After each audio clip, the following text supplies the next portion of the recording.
Hey, it's NPR's Book of the Day. I'm Andrew Limbong.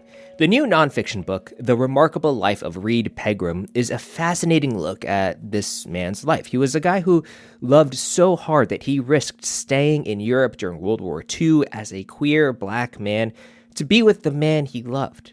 But while Reed Pegram's life was remarkable, his story is one that could have just as easily been lost to the sands of time, if not for historian and writer Ethelene Whitmire.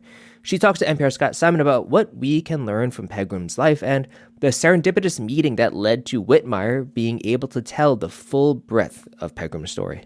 That's after the break. This message comes from Babbel. Babbel's conversation-based language technique teaches you useful words and phrases to get you speaking quickly about the things you actually talk about in the real world, with lessons handcrafted by over 200 language experts and voiced by real native speakers. Start speaking with Babbel today.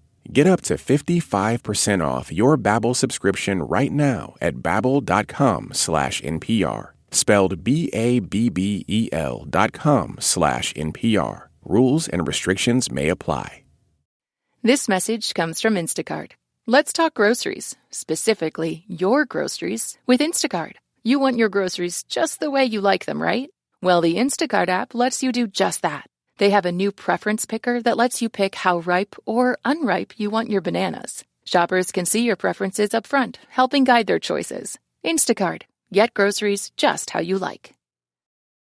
Reed Peggram was a translator who spoke many languages and helped give life to a lot of literature. A new book helps us learn about what may be the most extraordinary story, his own life. The Remarkable Life of Reed Peggram is Ethelene Whitmire's new account of the life of a renowned Harvard scholar who went to Europe in the 1930s on a prestigious scholarship, posed for famed artists, and found freedom and love there as a queer black man. And so he stayed even as World War II rolled in. Ethelene Whitmire, a historian and professor in the Department of African American Studies at the University of Wisconsin at Madison, joins us from Madison. Thanks so much for being with us. Oh, thanks for having me. You were giving a talk in Copenhagen in 2016, and what happened? Well, I invited several of my friends to come, and some of my students that I was teaching there on a Fulbright also were attending this talk. And one of the people I invited raised her hand at the end of my presentation about the experiences of African Americans in Denmark. And she said one of the most fascinating people that I talked about, Reed Peggram, was her great uncle. She came to my office at the University of Copenhagen later, and she told me that the family retained letters that he wrote from Paris, from Copenhagen, and from Florence during World War II, and they ended up being over 200 letters. Reed Peggram, growing up in Cambridge, he got into the highly reputed Boston Latin School. He was a talented student, and he thrived there. But we cringe now, I think, to read the wording of the accolades that he received from the headmaster. Yes, not just from the headmaster, but also letters of reference from professors at Harvard. They admired him for his intellect, and they talked about that, but they never failed to mention that he was a Black American. So there was always a caveat. I get you to tell us about his grandmother, Laura Reed. She's a real heroine in this story. She is. I actually dedicated the book to her. I admired her so much. She married in Virginia and had a young daughter, and then her husband died. And she went up north to Boston on her own with her young child. This is before the Great Migration. This is in the late 1800s. And she worked as a janitress, as it said on the census records, and she also cleaned homes for very prestigious people in Dorchester. Even though she only had a third grade education, she pushed her grandson to go to these institutions. And one of the people who wrote a letter of recommendation to Harvard was one of the people that she cleaned for. So I think she was able to gain access for Reed to these prestigious institutions through the people that she worked for. Well, and she will come back into this story, but Reed Pegram's experience at Harvard, he had what amounts to a romantic misunderstanding with Leonard Bernstein. Right. Leonard Bernstein, he's a little bit younger than Reed, but they interacted at Harvard. And the first hint that I knew that Reed was gay was in the love letters that he wrote to Leonard Bernstein. I must say unrequited love letters that he wrote to him that are in the Library of Congress. He was quite infatuated with him, and he did not get a very positive response. But it just demonstrated just how passionate Reed was in terms of love, and that played out later too in his life. What drew Reed Peggram to Paris? He was very fascinated with French culture, French literature, French music. His thesis at Harvard was Sentimental Education and Madame Bovary. He compared those. He took lots of courses in French, and one of his professors said that he spoke French like a native. And he wanted to go there. And even though he arrived in 1938, it was on the eve of World War II, and the United States Embassy was already telling people to return, he said he was going to stay until the bombs started falling. He was in a place where no one knew him, but he had all sorts of opportunities to become the man that he wanted to be. No one knew that he came from a humble background, and he could reinvent himself, live the life that he wanted to as a scholar, and also going to opera, in museums, listening to music. He was just so thrilled to be there. Of course, at the onset of a world conflict, why did Reed stay? At the end of his stay in France, he was introduced to a young Danish artist, Arne Hoffmann, and he was in love. He was so utterly taken with him. He visited him in Copenhagen, Denmark, and then World War II started. And though he had many opportunities, people offered to buy him a ticket home. He decided he would stay. He didn't want to abandon Arne, and they ended up going to Italy and staying there for 5 years during the war.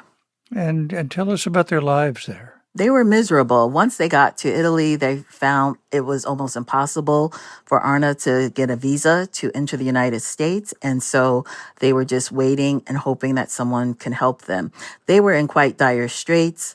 Denmark was occupied by the Nazis, and so Arne's family could not send money to them from Italy.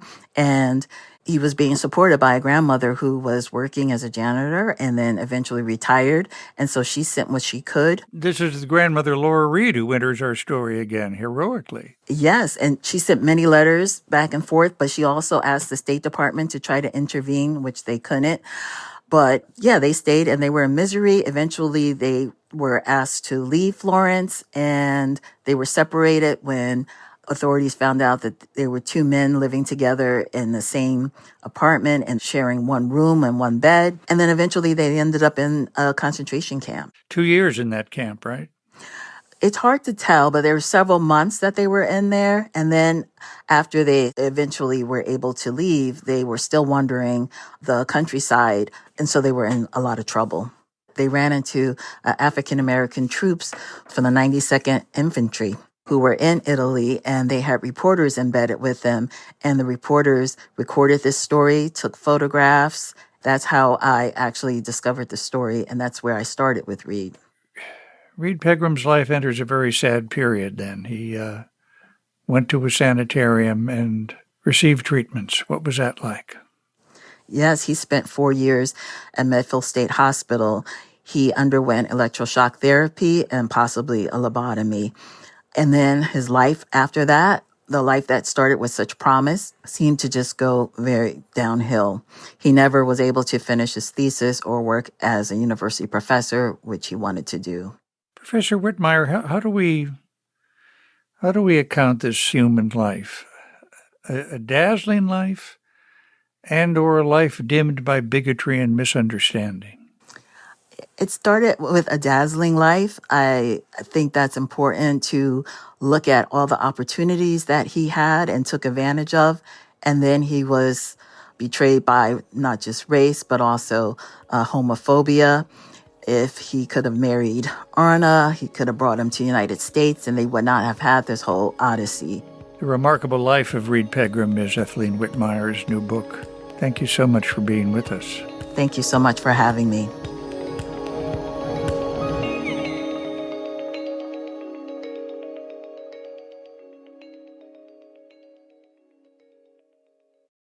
This message comes from NPR sponsor 1Password. Anyone else feel like 99% of your emails and texts are password reset codes? Trusted by millions of users and over 175,000 businesses, 1Password lets you skip the resets and sign in securely with strong, unique passwords that autofill across all your devices. You can safely share logins, store cards and files, and finally stop using your pet's name as a password. Try it free for 2 weeks at onepassword.com/NPR. This message comes from Capella University. That spark you feel? That's your drive for more. Capella University's FlexPath learning format lets you earn your degree at your pace without putting life on pause. Learn more at capella.edu. This message comes from BetterHelp. February is full of relationship talk, making it feel like everyone has it all together in their love lives. But most people are still figuring it out. Therapy can take that pressure off. Visit BetterHelp.com/NPR for 10% off.